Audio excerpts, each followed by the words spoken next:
Recording by Kohinoor music studio Bakhri Bazar. हुकिला ठोकिला शिवहर जिला रोज हिला हिला के हिला हिला के हिला ठोकिला शिवहर जिला रोज हिला हिला के हिला हिला के उता बुझला नाही दर्द रे बाटे शिवहर जिला के मरद रे उता बुझला नाही दर्द रे बाटे शिवहर जिला के मरद रे खाके मैंने फोर्स के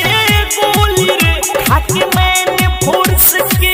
गोली रे रोजी खोलला हमारो चोली रोज हिला हिला के हिला हिला के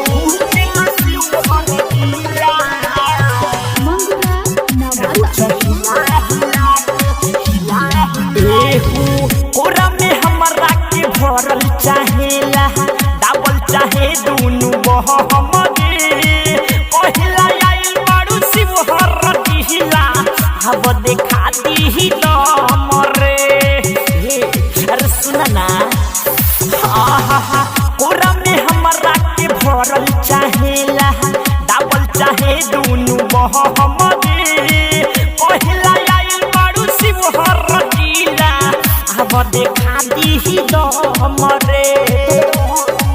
हऊ त कहरेला दशा फेंक दिहिया से लाशा ऊ त कहरेला दशा फेंक दिहिया से लाशा खाके मैंने फोर्स के गोली रे खाके मैंने फोर्स के गोली रे रोजी खोलला हमारो चोली रोज हिला हिला के हिला हिला के हुकिला ठोकिला शिवहर जिला रोज हिला हिला के ठोकिला शिवहर जिला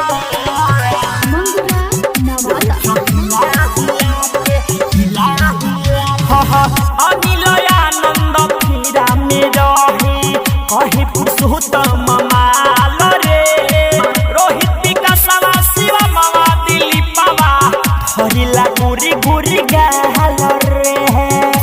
दादा अब कहाँ जाइए अनिल आनंद फेरा में रहे कहे पुरुषोत्तम माल रे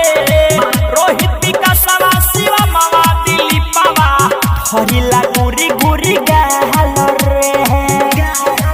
हम त कहरेला दशा फेंक दिहिया से लाशा ऊ त कहरेला दशा फेंक दिहिया से लाशा खाके मैंने फोर्स के गोली रे खाके मैंने फोर्स के गोली रे रोजी खोलला हमारो चोली रोज हिला हिला के हिला हिला के हुकिला ठोकिला शिवहर जिला रोज हिला हिला उता बुझला नाही दर्द रे बाटे शिवहर जिला के मरद रे उता बुझला नाही दर्द रे बाटे शिवहर जिला के मरद रे खाके मैंने फोर्स के गोली रे खाके मैंने फोर्स के गोली रे रोजी खोलला हमारो चोली रोज हिला हिला के हिला हिला के हिला हिला। Recording by Kohinoor music studio Bakhri बाजार।